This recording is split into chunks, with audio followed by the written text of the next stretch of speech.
ನಮ್ಮ ಕರಾವಳಿ ಕರ್ನಾಟಕದಲ್ಲಿ 3 ಜಿಲ್ಲೆಗಳಿದೆ. ಈ 3 ಜಿಲ್ಲೆಗಳಲ್ಲಿ ಸ್ಪರ್ಧಾತ್ಮಕ ಪರೀಕ್ಷೆಗಳ ಬಗ್ಗೆ ಇರುವ ಒಲವು ಇಂಟ್ರೆಸ್ಟ್ ತುಂಬ ಕಡಿಮೆ ಕಾಣ್ತದೆ. ಸೊ ನಾವು UPSC, KPSC, KS, IAS ಎಕ್ಸಾಮ್ಗೆ ಓದಬೇಕಾದ್ರೆ ಈ ಭಾಗದ ಜನರು ವಿದ್ಯಾರ್ಥಿಗಳು ಇದ್ದಿದ್ದು ಬೇರೆ ಎಣಿಕೆ. ಹಾಗಾಗಿ ಈಗ KPSCಯಿಂದ ಕರ್ನಾಟಕ ಅಡ್ಮಿಷನ್ ಸರ್ವಿಸ್ ಸಂಬಂಧಪಟ್ಟಂತಹ ಎಕ್ಸಾಮ್ ನೋಟಿಫಿಕೇಷನ್ ಆಗಿದೆ. ಸುಮಾರು 348 ಹುದ್ದೆಗಳಿಗೆ ಗ್ರೂಪ್ A ಮತ್ತು ಗ್ರೂಪ್ B ಹುದ್ದೆಗಳಿಗೆ KPSC ಕಾಲ್ ಮಾಡಿದ್ದಾರೆ. ಅದೇ ರೀತಿ ನಮ್ಮ ರೆವಿನ್ಯೂ ಇಲಾಖೆಯಲ್ಲಿ ವಿಲೇಜ್ ಅಡ್ಮಿನಿಸ್ಟ್ರೇಟಿವ್ ಸರ್ವಿಸ್ VAO ಹುದ್ದೆನೂ ಕೂಡ ಕಾಲ್ ಮಾಡಿದ್ದಾರೆ. ಅದೇ ರೀತಿ ಅರಣ್ಯ ಇಲಾಖೆಯಲ್ಲಿ ವಾಚರ್ಸ್ ಹುದ್ದೆನ ಕಾಲ್ ಮಾಡಿದ್ದಾರೆ. ಅದೇ ರೀತಿ ಸರ್ವೆ ಇಲಾಖೆಯಲ್ಲಿ ಸರ್ವೇಯರನ್ನು ಕಾಲ್ ಮಾಡಿದ್ದಾರೆ. ನೆಕ್ಸ್ಟ್ ಸ್ಕೂಲ್ ಎಜುಕೇಷನ್ ಸಂಬಂಧಪಟ್ಟದ್ದು ಕೂಡ ಕಾಲ್ಫರ್ಮ್ ಆಗಿದೆ. ಸೊ ಸುಮಾರು ಅವಕಾಶಗಳು ಈಗ ಇದೆ. ಸೊ ನೀವೆಲ್ಲ ಫಸ್ಟ್ PUC, ಸೆಕೆಂಡ್ PUC ವಿದ್ಯಾರ್ಥಿಗಳಿದ್ದೀರಿ. ಈ PUC ಸಂಬಂಧಪಟ್ಟಂತೆ VAO ಇರ್ಬೋದು, ಸರ್ವೇರ್ ಇರ್ಬೋದು, ನಂತರ ಪೊಲೀಸ್ ಹುದ್ದೆಗಳಿಗೂ ಕೂಡ ಅವಕಾಶವನ್ನು ಮಾಡಿದೆ. ನೀವೆಲ್ಲರೂ ಕೂಡ ಅದಕ್ಕೆ ಅರ್ಹರಿದ್ದೀರಿ. ಹಾಗಾಗಿ ನೀವೆಲ್ಲರೂ ಕೂಡ ಕಾಂಪಿಟೇಟಿವ್ ಎಕ್ಸಾಮ್ ಬಗ್ಗೆ ಸ್ವಲ್ಪ ಹೆಚ್ಚಿನ ಒಲವನ್ನು ನೀಡಬೇಕಾಗಿದೆ. ಯಾಕೆಂದರೆ ಸರ್ಕಾರಿ ಕೆಲಸ ದೇವರ ಕೆಲಸ. ಸರ್ಕಾರಿ ಕೆಲಸಕ್ಕೆ ಒಂದ್ಸಲಿ ಸೇರಿಕೊಂಡ್ರೆ ರಿಟೈರ್ಡ್ ಆಗೋವರೆಗೂ ಈ ಪರ್ಮನೆಂಟು ಸರ್ಕಾರಿ ನೌಕರರಾಗಿ ಕೆಲಸ ಮಾಡ್ಬೋದು. ನಿಮ್ಮ ಜೀವನ ಕಟ್ಕೊಳಕ್ಕೆ ಒಂದು ಹುದ್ದೆ ಪರ್ಮನೆಂಟ್ ಆಗಿರುತ್ತೆ. ಅದೇ ರೀತಿ ನಿಮ್ಮ ಫ್ಯಾಮಿಲಿಗೂ ಕೂಡ ಒಂದು ಗೌರವ ಮತ್ತು ಆರ್ಥಿಕವಾಗಿ ಸಪೋರ್ಟ್ ಇರುತ್ತೆ. ನಾನು ನಿಮ್ಮಲ್ಲೆಲ್ಲ ಕೇಳ್ಕೊಳೋದೇನೆಂದರೆ, ಇವಾಗಲೇ ನೀವೇನು PU ಎಕ್ಸಾಮ್ಸಿಗೆ ಪ್ರಿಪೇರ್ ಆಗ್ತಾ ಇದ್ದೀರಾ, ಅದ್ರ ಜೊತೆಗೆ ಕಾಂಪಿಟೇಟಿವ್ ಎಕ್ಸಾಮ್ ಬಗ್ಗೆನೂ ಕೂಡ ದಿನದಲ್ಲಿ 1 ಅವರ್ ಆದರೂ ನಿಮ್ಮ ದಿನದ ಅಧ್ಯಯನವನ್ನು 1 ಅವರ್ ಮೀಸಲಿಡಿ. ಆ ಮುಖಾಂತರ ನೀವು PUC ಸೆಕೆಂಡ್ PUC ಮುಗಿದ ತಕ್ಷಣ ನೀವು ಏನು ಈಗ ಎಕ್ಸಾಮ್ಸ್ ಕಾಲ್ಫಾರ್ಮ್ ಆಗಿದೆ, ಅದು ಎಲಿಜಿಬಲ್ ಆಗ್ತೀರಿ. ಸೊ ನೀವು ಈಗಲೇ ಪ್ರಿಪ್ರೇಷನ್ ಸ್ಟಾರ್ಟ್ ಮಾಡಿದ್ರೆ ನೆಕ್ಸ್ಟ್ ನೀವು PUC ಮುಗಿದ ತಕ್ಷಣವೇ ನೀವು ಆ ಎಕ್ಸಾಮನ್ನು ಕ್ಲಿಯರ್ ಮಾಡೋಕ್ಕೆ ಅವಕಾಶ ಇದೆ. ವಿದ್ಯಾರ್ಥಿಗಳಿಗೆ ನಾನು ನಿಮಗೆ ಹೇಳೋದೇನೆಂದರೆ, ಈ ಕಾಂಪಿಟೇಟಿವ್ ಎಕ್ಸಾಮ್ಗೆ ಓದುವುದು ಅಂದರೆ ಒಂದು ರೀತಿ ತಪಸ್ಸು. ಮುಂಚೆ ಎಲ್ಲ ಹಾರ್ಡ್ ವರ್ಕ್ ಮಾಡಬೇಕಾಗಿತ್ತು, ಆದರೆ ಈಗ ಹಾರ್ಡ್ ವರ್ಕ್ ಜೊತೆ ಸ್ಮಾರ್ಟ್ ವರ್ಕ್ ಕೂಡ ಇಂಪಾರ್ಟೆಂಟ್. ಸೊ 50% ಹಾರ್ಡ್ ವರ್ಕ್ ಜೊತೆ 50% ಸ್ಮಾರ್ಟ್ ವರ್ಕ್ ಮಾಡಬೇಕು. ಆ ಮುಖಾಂತರ ನೀವು ಈ ಪರೀಕ್ಷೆಗಳನ್ನು ಕ್ಲಿಯರ್ ಮಾಡೋಕ್ಕೆ ಅನುಕೂಲ ಆಗುತ್ತೆ. ಹೆಚ್ಚಿನಾಗಿ NCERT ಬುಕ್ಸನ್ನು ಓದಬೇಕು. NCERT ಬುಕ್ ಬಗ್ಗೆ ಯಾರಿಗೆ ಗೊತ್ತಿದೆಯಾ? ನಾವು ಓದಬೇಕಾದ್ರೆ ಈ ಥರದ್ದು ಯಾವುದೋ ಅವಕಾಶ ಸಿಗಲಿಲ್ಲ. ನಾವೇ ಸಿಲೆಬಸ್ಸನ್ನು ಹುಡ್ಕೊಂಡು, ನಾವೇ ಬುಕ್ಸನ್ನು ಹುಡ್ಕೊಂಡು, ನಾವೇ ಲೈಬ್ರರಿನ ಹುಡ್ಕೊಂಡು, ಆದರೆ ಈಗ ಆ ಥರ ಇಲ್ಲ. ನಿಮ್ಮ ಕೈಯಲ್ಲೇ ಚಾಪಿಟಿ ಗೂಗಲ್ ಮಾಡಿದ್ರೆ ಎಲ್ಲ ಸಿಗುತ್ತೆ. ಆಯಿತಾ? ಎಷ್ಟು ಜನ ಸರ್ಕಾರಿ ನೌಕರಿಗೆ ಸೇರಬೇಕನ್ನೋ ಆಸೆ ಇದೆ? ಕೈ ಎತ್ತಿ. ನಿಮ್ಮ ಗೋಲ್ ಆದರೆ ಏನಂತ ಹೇಳ್ಬೋದಾ? ಇಲ್ಲ ಸರ್, ನನ್ನ ಸರ್ಕಾರಿ ನೌಕರು ಬೇಡ, ನಾನು ಈ ಥರ ಮಾಡ್ತೀನಿ ಅಂತ. ನಾನು ಯಾವುದೇ ಕ್ಷೇತ್ರದಲ್ಲಾದರೂ ನೀವು ಮಾಡ್ಬೋದು. ವಿಜ್ಞಾನಿಗಳಾಗಿ, ಸೈನ್ಸಿಸ್ಟ್ ಆಗಿ, ಇಂಜಿನಿಯರ್ಸ್ ಆಗಿ, ಡಾಕ್ಟರ್ ಆಗಿ, ಯಾವುದೇ ಮಾಡಿ. ಆದರೆ ಒಂದು ಕಠಿಣ ಶ್ರಮ ವಿದ್ಯಾಭ್ಯಾಸಕ್ಕೆ ಮಾಡಿದ್ರೆ ಮಾತ್ರ ಪ್ರತಿಫಲ ಸಿಗೋದು. ಯಾರಿಗೂ ಸರ್ಕಾರಿ ನೌಕರ ಆಗಬೇಕನ್ನೋ ಆಸೆ ಇಲ್ಲ, ಹೌದಾ? ಏಕೆ? ಯಾರಾದರೂ ಒಬ್ರು ಹೇಳ್ಬೋದಾ? ನಾನು UPSC, KPSC ಪಾಠ ಮಾಡ್ತಾ ಇದ್ದನು. ಸ್ಟೂಡೆಂಟ್ ಜೊತೆ ಮಾತಾಡಿಸಿ ಆಮೇಲೆ ನಾನು ಮಾತಾಡ್ತಿದ್ದು. ಸೊ ಇಂಥ ಅವಕಾಶನ ಬಳಸ್ಕೊಳ್ಳಿ ಅಂತ ಹೇಳ್ತಾ ಇರೋದು ನಾನು. ಹೇಳಿ, ಹಿಂದೆ ಪರಿಚಯ ಮಾಡ್ಕೊಳ್ಳಿ. ಏನು ನಿಮ್ಮ ಹೆಸರು, ಏನು ಓದ್ತಾ ಇದ್ದೀರಾ, ಏನು ಮಾಡಬೇಕು ಅಂತಿದ್ದೀರಾ, ನಿಮ್ಮ ಜೀವನದ ಗುರಿ ಏನು, ವಿದ್ಯಾಭ್ಯಾಸ ಏನಕ್ಕೆ, ಏನು ನಿಮ್ಮಿಂದಲೇ ಸ್ಟಾರ್ಟ್ ಆಗಲಿ. ನಾವು ಬಂದಿರೋದೇ ಒಂದು 10 ಜನನಾದರೂ ಗೌರ್ಮೆಂಟ್ ಹುದ್ದೆಗೆ ತಂದು ಹೋಗ್ಬೇಕು ಅನ್ನೋದೇ ಈ ದಿನ. ನಾವು ನಮ್ಮ ಭರತರಾಜ್ ಬಂದಿರೋದು. ಹೇಳಿ. ನನ್ನ ಹೆಸರು ಪ್ರಿನ್ಸ್ಟನ್. ಹಾಂ, ನಾನು ಸೆಕೆಂಡ್ PUC ಕಾಮರ್ಸಲ್ಲಿ ಓದ್ತಿದ್ದೇನೆ. ಓಕೆ. ಗೋಲ್ ಎಂತ ಬಿಸ್ನೆಸ್ ಮಾಡುವ. ಬಿಸ್ನೆಸ್ ಏನು ಬಿಸ್ನೆಸ್ ಅಂತ ಐಡಿಯಾ ಇಲ್ಲ. ನಿಮ್ಮ ತಂದೆ ಏನು ಮಾಡ್ತಾರೆ? ನನ್ನ ತಂದೆ ಒಂದು ಹಾರ್ಡ್ವೇರ್ ನಡೆಸ್ತಾರೆ. ಓಕೆ, ಅದನ್ನೇ ಕಂಟಿನ್ಯೂ ಮಾಡ್ಬೇಕಂತಿದ್ಯಾ? ಹಾಗೇನಿಲ್ಲ, ಕಲಿತು ನೆಕ್ಸ್ಟ್ ಫ್ಯೂಚರಲ್ಲಿ. ಓಕೆ. ನನ್ನ ಹೆಸರು Afsha. I want to become CA. CA. Okay, good. Next. My name is Aisha Mahreen. I am first PUC Science and I aim to write DGCA exam after I complete second PUC. Okay, next. My name is Rajeshwari. I want to become an engineer. Which engineer? Data science. Okay, computer science. Myself Trupti Devadiga. I want to become a veterinary doctor. Good. My name is Azmia. I want to go to for medical field. Okay, next. My name is Fatima Arshia. I want to become a doctor. I am Abia Mariam. ಹಾಂ, I want to become ACCA. ACCA. ಹಾಂ, My name is Saif. ಹಾಂ. I am from second commerce. Aim is to do business. My name is Arman and my dream is to become a merchant navy.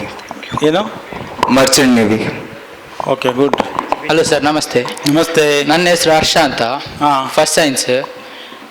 ನನಗೆ ತುಂಬ ಗೋಲ್ ಉಂಟು sir. ಹಾಂ, ಹೇಳಿ. ಸದ್ಯಕ್ಕೆ ಒಂದು ಹೇಳಿ ಮಾರಾಯರೆ. Merchant navy sir. ಅವ್ರು ಹೇಳಿದ್ರು ನೀವು ಹೇಳೋದಲ್ಲ. ಇಲ್ಲ ಸರ್, ನಮ್ಮದು ಮೊದಲಿಂದ ಹೇಳಿ, ಅದ್ರ ಬಗ್ಗೆ ಏನು ಗೊತ್ತಿದೆ? ಮರ್ಚೆಂಟ್ ನೇವಿಯಲ್ಲಿ ಔಟ್ಸೈಡ್ ಇದು ಓಷನ್ ಹತ್ರ ಅಲ್ಲಿ ಸರ್ವೆ ಇದು ಮಾಡಲಿಕ್ಕೆ. ಏನು ಸರ್ವೆ ಮಾಡೋದು? ಸರ್ವೆ ಅಲ್ಲ ಸರ್, ಸರ್ವೈವ್. ಅದೇ ಏನು ಮಾಡೋದು ನಿಂಗೆ ಗೊತ್ತಿಲ್ಲ ಮಾರಾಯ. ಸರ್ ಅಲ್ಲಿ ಎಂತಾದರೂ ಎಂಥ ವೆಪನ್ಸ್ ಡೀಲಿಂಗ್ ಎಲ್ಲ ಅದು ಸ್ವಲ್ಪ ಇದು ಮಾಡೋದು. ಡೀಲ್ ಮಾಡೋದಾ? ನಾವಲ್ಲ ಸರ್, ಅವರಂತವ್ರು ಹಿಡಿದು ಅರೆಸ್ಟ್ ಮಾಡಿಸೋದು ಅಷ್ಟೇ. ನೇವಿ ಸರ್ವಿಸ್ ಅಂತ ಹೇಳ್ಬೇಕು. Yes sir. Yes, not merchant. ಹಾಂ, ಇನ್ನೊಂದು cow business sir. Cow business? Yes sir. For what? Agriculture sir. ಅಲ್ಲ, ಕೌ ಬಿಸ್ನೆಸ್ ಏನಕ್ಕೋಸ್ಕರ ಮಾಡ್ತಿದ್ದೀರಾ ಸರ್? ಲೈಫ್ ಸೆಟಲ್ ಆಗ್ತದೆ. ಯಾವ ಥರ ಅಂದರೆ ಅದರಲ್ಲಿ ಸ್ವಲ್ಪ ದುಡ್ಡೆಲ್ಲ ಪ್ರಾಫಿಟ್ ಎಲ್ಲ ಉಂಟು ಸರ್. ಯಾವ ಥರ? ಹಾಲಿಂದನಾ ಅಥವಾ? ಹಾಲಿಂದ ಸರ್. ಓಕೆ, ಒಂದು 8 ತೆಗೆದ್ರೆ ಸಾಕು sir. Okay, good thought. Next. Hello, my name is Mohammad Tanzil. I am from first PU Science. I want to become a software engineer. My name is Mohammad Hussain Khan. I'm from first science and I want to pursue a career in cyber security. How? After writing CET exam. How? It is to help the government or any other services to protect from AI and all. Yes, ನೀವೀಗ ಅದನ್ನು cyber security ಸೇರಬೇಕಂದ್ರೆ police service ಸೇರಬೇಕು, ಅದಕ್ಕೆ exam ಬರೀಬೇಕು. ಅದಕ್ಕೆ ನಾವು ಇವತ್ತು ಆ ಎಕ್ಸಾಮ್ ಬಗ್ಗೆ ಎಕ್ಸ್ಪ್ಲೈನ್ ಮಾಡೋಕ್ಕೆ ಬಂದಿರೋದು, ಹೌದಲ್ಲ? Yes, next. My name is Sheikh Mohammed. I am from second PUC. I became to merchant navy. ಈಗ ನಿಮಗೆ ಓದೋ ಏಜು, ಜೀವನದ ಬಗ್ಗೆ ಸೀರಿಯಸ್ನೆಸ್ ಕಡಿಮೆ ಇರ್ಬೋದು ಅಂತ ಅನಿಸುತ್ತೆ. ಆದರೆ ಇವಾಗಲೇ ನೀವು ಜೀವನದಲ್ಲಿ ಪ್ಲ್ಯಾನ್ ಮಾಡಿಕೊಂಡ್ರೆ, ನಿಮ್ಮ ತಂದೆ ತಾಯಿ ನಿಮಗೇನು ಕಷ್ಟಪಟ್ಟು ಇಂಥ ಒಳ್ಳೆಯ ಕಾಲೇಜಿಗೆ ಸೇರಿಸಿದ್ದಾರೆ ಮತ್ತು ಈ ಕಾಲೇಜು ಏನು ಪ್ರಿನ್ಸಿಪಾಲ್ಸ್ ಇರ್ಬೋದು, ಲೆಕ್ಚರ್ಸ್ ಇರ್ಬೋದು, ಎಲ್ಲರೂ ಸೇರಿ ನಿಮಗೆ ಒಳ್ಳೆ ವಿದ್ಯಾಭ್ಯಾಸ ಕೊಡಬೇಕಂತ ಅವ್ರು ಪರಿಶ್ರಮ ಆಗ್ತಾಯಿದ್ದಾರೆ. ಅದಕ್ಕೆ ಫಲಿತಾಂಶ ಸಿಗೋದು ಯಾವಾಗ ಅಂದರೆ, ನೀವು ನಿಮ್ಮ ಎಜುಕೇಷನ್ನಲ್ಲಿ ಸ್ಟಡಿಯಲ್ಲಿ ಸೀರಿಯಸ್ನೆಸ್ ಆಗಿ ಒಂದು ಪ್ಲ್ಯಾನ್ ಮಾಡಿ ಅದಕ್ಕೆ ಆ್ಯಕ್ಷನ್ ಮಾಡಿದಾಗ ಮಾತ್ರ. ಗುರಿ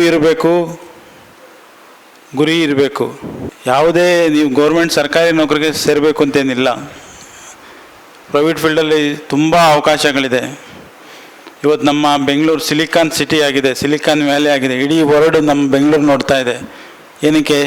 ಯಾರಾದರೂ ಹೇಳ್ಬೋದಾ?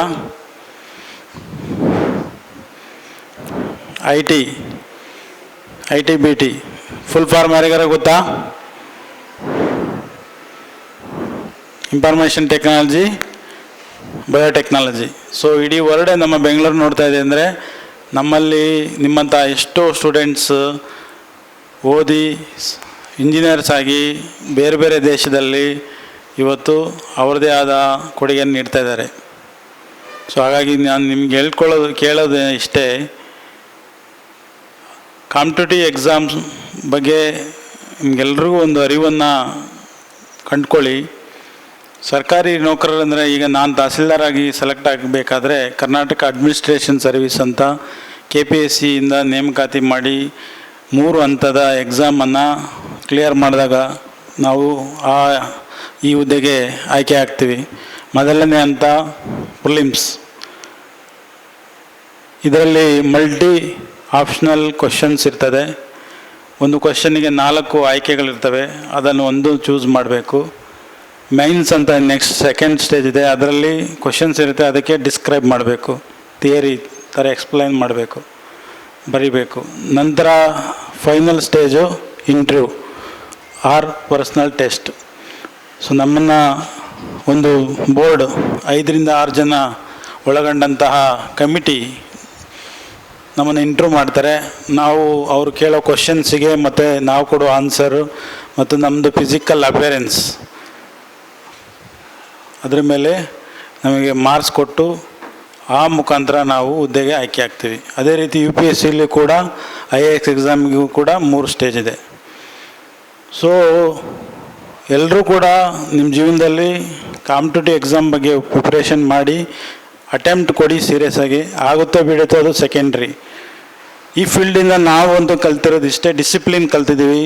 ಜೀವನದಲ್ಲಿ ಏನೇ ಬಂದರೂ ಎದುರಿಸುವ ಶಕ್ತಿ ನಮ್ಗೆ ಕೊಟ್ಟಿದೆ ಈ ಫೀಲ್ಡು. ಇವತ್ತು ನಾವು ಒಬ್ಬ ತಹಸೀಲ್ದಾರ್ ಆಗಿ ಇಡೀ ತಾಲೂಕು ಮ್ಯಾಜಿಸ್ಟ್ರೇಟ್ ಆಗಿ ಕೆಲಸ ಮಾಡ್ತಾಯಿದ್ದೀವಿ ಅಂದರೆ ಫಸ್ಟ್ ನಮಗೆ ಶಕ್ತಿ ಕೊಟ್ಟಿದ್ದು ಅಂದರೆ ಈ ಕಾಂಪಿಟೇಟಿವ್ ಎಕ್ಸಾಮ್ ಫೀಲ್ಡ್. ಈ ಫೀಲ್ಡಲ್ಲಿ ನಾವು ಫೇಸ್ ಮಾಡೋಂಥ ಚಾಲೆಂಜ್ ಅಷ್ಟೊಂದು ಇರ್ತದೆ. ಆ ಚಾಲೆಂಜಸ್ನ ಎದುರಿಸಿ ಈ ಎಕ್ಸಾಮ್ಸನ್ನು ಬರೆದು ನಾವು ಸೆಲೆಕ್ಟ್ ಆದರೆ ಇಲ್ಲಿ ಬರುವಂಥ ಚಾಲೆಂಜಸ್ ಏನು ಅಲ್ವೇ ಇಲ್ಲ. ಸೊ ಅದೇ ರೀತಿ ನಿಮ್ಮ ಜೀವನದಲ್ಲಿ ಒಂದು ಡಿಸಿಪ್ಲಿನನ್ನು ನಿಮಗೆ ಕೊಡುತ್ತೆ. ಮತ್ತು ನಿಮ್ಮ ಜೀವನದಲ್ಲಿ ಏನು ಮಾಡಬೇಕು, ನಾವು ಮತ್ತು ನಮ್ಮ ನಂಬಿದವರನ್ನು ಏನು ಅವರಿಗೆ ಹೆಸರನ್ನು ತಂದು ಕೊಡ್ಬೋದು ಅನ್ನೋದಕ್ಕೋಸ್ಕರ ಈ ಎಕ್ಸಾಮ್ಸ್ ಸಹಕಾರಿಯಾಗುತ್ತೆ. ನಾನು ನಿಮ್ಮಲ್ಲಿ ಕೇಳ್ಕೊಳ್ಳೋದು ಒಂದು ಏನಂದರೆ ಸೀರಿಯಸ್ನೆಸ್ ಇರಬೇಕು. ನಮ್ಮ ಜೀವನದಲ್ಲಿ ಒಂದು ಗುರಿ ಇರಬೇಕು. ಆ ಗುರಿಗೆ ತಕ್ಕಂತಹ ಪ್ಲ್ಯಾನ್ ಇರಬೇಕು, ಆಕ್ಷನ್ ಆಗಬೇಕು. ಆಕ್ಷನ್ ಮಾಡಬೇಕಾದ್ರೆ ಇಂತಹ ಗುರುಕುಲಗಳ ಕಾಂಪಿಟೇಟಿವ್ ಎಕ್ಸಾಮ್ಸ್ ಏನು ಇವತ್ತು ಗುರುಕುಲ ಇದೆ, ಆ ಥರದ ಕಾಂಪಿಟೇಟಿವ್ ಎಕ್ಸಾಮ್ ಇನ್ಸ್ಟಿಟ್ಯೂಟನ್ನು ಬಳಸ್ಕೊಳ್ಬೇಕು. ಆ ಮುಖಾಂತರ ನೀವು ನಿಮ್ಮ ಜೀವನವನ್ನು ತುಂಬ ಒಳ್ಳೆಯ ಹಂತಕ್ಕೆ ತಗೊಂಡು ಹೋಗೋಕ್ಕೆ ಕಾರಣ ಆಗ್ತೀರಿ. ಇಲ್ಲ ಅಂದರೆ ಎಲ್ಲರೂ PUC ಎಕ್ಸಾಮ್ ಬರೀತಾರೆ, ಸೆಕೆಂಡ್ PU ಬರೀತಾರೆ, CET ಬರೀತಾರೆ. ಅದೇ ಎಷ್ಟು ಜನ CET ಬರೀತೀರಿ, ಎಷ್ಟು ಜನಕ್ಕೆ ಇಂಜಿನಿಯರ್ ಆಗ್ತಿದ್ದೀರಿ, ಎಷ್ಟು ಜನ ಪ್ರೈವೇಟಲ್ಲಿ ಅವಕಾಶ ಸಿಗ್ತಾಯಿದೆ. ಈಗ ಎಲ್ಲ ಕಡೆಯೂ ಕೂಡ ಕಾಂಪಿಟೇಷನ್ ಜಾಸ್ತಿ ಆಗಿದೆ. ಸೊ ಹಾಗಾಗಿ ಈ ಎಕ್ಸ್ಪೆಷಲಿ ಎಲ್ಲರೂ ನಿಮಗೆ ಒಂದು ಅವಕಾಶ ಕೊಟ್ಟಿದ್ದಾರೆ, ಆ ಅವಕಾಶನ ಬಳಸ್ಕೊಳ್ಳಿ. ಟ್ರೈನ್ ಹೋದ್ಮೇಲೆ ಟಿಕೆಟ್ ತೊಗೊಬೋದಾ? ತೊಗೊಳಕ್ಕಾಗತ್ತಾ? ಟ್ರೈನ್ ಹೋದ್ಮೇಲೆ ಟಿಕೆಟ್ ತೊಗೊಂಡ್ರೆ ಏನಾಗುತ್ತೆ ಯಾರಾದರೂ ಹೇಳ್ಬೋದಾ? ಟಿಕೆಟ್ ಸಿಗುತ್ತೆ, ಆದರೆ ನಾವು ಹೋಗ್ಬೇಕಾದಂಥ ಊರನ್ನು ತಲುಪಕ್ಕಾಗತ್ತಾ? ಆಗುತ್ತಾ ಇಲ್ವಾ? ಇದಕ್ಕಾದರೂ ಮಾತಾಡಿ.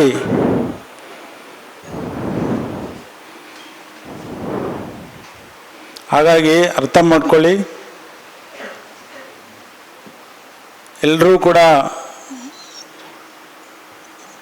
ಈ ಥರದ ಸ್ಪರ್ಧಾತ್ಮಕ ಪರೀಕ್ಷೆಗಳ ಬಗ್ಗೆ ಹೆಚ್ಚಿನ ಗಮನ ನೀಡಿ ಅಂತ ಹೇಳ್ತಾ ಎಲ್ರಿಗೂ ಕೂಡ ಒಳ್ಳೆಯದಾಗಲಿ. ಒಂದು ಮೋಟಿವೇಶನ್ಸ್ ಇರಲಿ.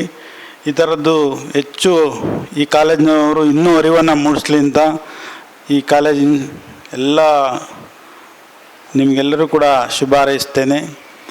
ನಂತರ ಯಾರಿಗಾದರೂ ಏನಾದರೂ ಡೌಟ್ ಇದ್ದರೆ ಈಗ ಕೇಳಿ. ಇನ್ನೂ ನಿಮಗೆ ಡೌಟ್ ಬರ್ತಾ ಇಲ್ಲ ಅಂದರೆ ಡೌಟ್ ಬರೋಂಗೆ ಮಾಡ್ಕೊಳ್ಳಿ. ನಿಮ್ಗೆ ಯಾವತ್ತು ಡೌಟ್ ಬರುತ್ತೋ ಆವತ್ತು ನೀವು ಸೀರಿಯಸ್ ಆಗಿದ್ದೀರ ಅಂತ ಅರ್ಥ. ಸೆಕೆಂಡ್ PUC ಓದ್ತಾ ಇದ್ದೀರ ಅಂದರೆ ನಿಮ್ಮದು ಜೀವನದ ಬದಲಾವಣೆಯ ಹಂತದಲ್ಲಿದ್ದೀರ ಅಂತ ಅರ್ಥ. ಸೊ ಈ ಹಂತದಲ್ಲಿ ನೀವು ಒಂದು ಡಿಸಿಷನ್ ತೊಗೊಂಡ್ರೆ ಮುಂದಿನ ನಿಮ್ಮ ಜೀವನ ಸುಖಕರವಾಗಿರುತ್ತೆ. ಬೇರೆಯವರಿಗೆ ಮಾದರಿ ಆಗ್ತೀರಿ. ನಿಮ್ಮ ಕುಟುಂಬ ನಿಮಗೆ ಕಷ್ಟಪಟ್ಟು ಏನು ನಿಮ್ಮ ತಂದೆ ತಾಯಿ ಕಳಿಸ್ತಾರೆ ಅವ್ರಿಗೂ ಕೂಡ ಒಂದು ಖುಷಿ ತಂದು ಕೊಡ್ತೀರಿ. ಹಾಗಾಗಿ ನಿಮಗೆಲ್ಲರಿಗೂ ಒಳ್ಳೆಯದಾಗಲಿ. ಧನ್ಯವಾದಗಳು.